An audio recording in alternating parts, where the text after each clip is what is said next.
has said that the EU has stopped all funding for high-risk countries, Chinese inverters. This affects the EIB and the like. Particularly, most of those inverters are from Huawei in China. Does that mean that the Commission is now viewing this company as a high-risk company, and should this affect sort of the privileges afforded to Huawei and any trade association or interest representation of which it is a member, like access to Commission meetings and the like? I recall last year that the Commission said there would be a case-by-case assessment. Now the Commission has issued a blanket ban. So have you changed your position, and what will be the policy going forward for interactions with Huawei?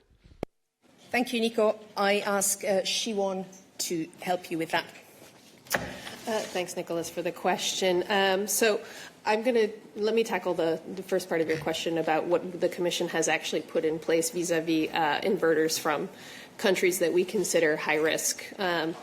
So back in December, we published a joint communication on strengthening EU economic security. Might have escaped some of your views, but these communications do include quite important information, where we identified 6 high-risk areas for immediate action.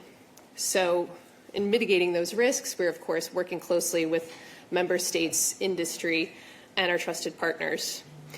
And so we identified that among the most pressing threats is the risk of disruption of the EU's critical infrastructure by foreign actors. So of particular urgency, and thus our focus has been the reliance on inverters in clean energy networks from high-risk vendors.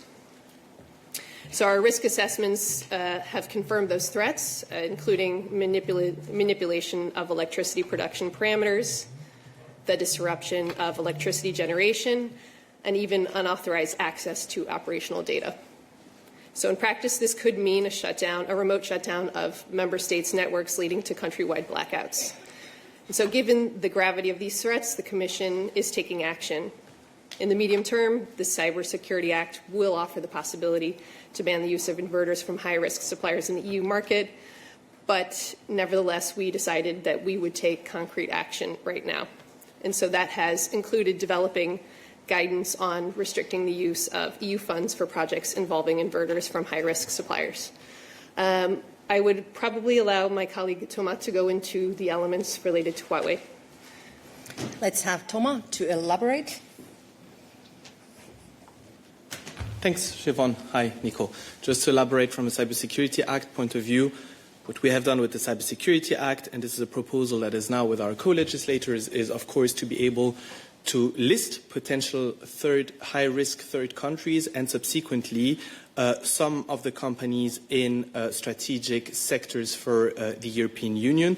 And this is where, in the past, Huawei alongside ZTE have already been listed, and we have a recommendation to encourage our member states, indeed, to exclude Huawei and ZTE from their telecom operators and from their connectivity infrastructure, just to complement specifically on Huawei. So concerns, indeed, as Siobhan said, were already here.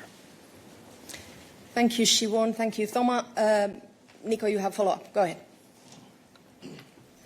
Will there be sanctions for trade unions or interest representation groups that have Huawei as their member, such as no access to meetings for groups that have Huawei as a member? Thank you.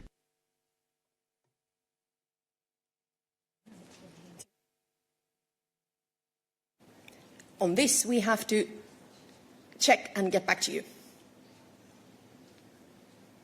Any other questions on this topic, or we can move somewhere else? I don't see any. So who wants to continue? Go ahead.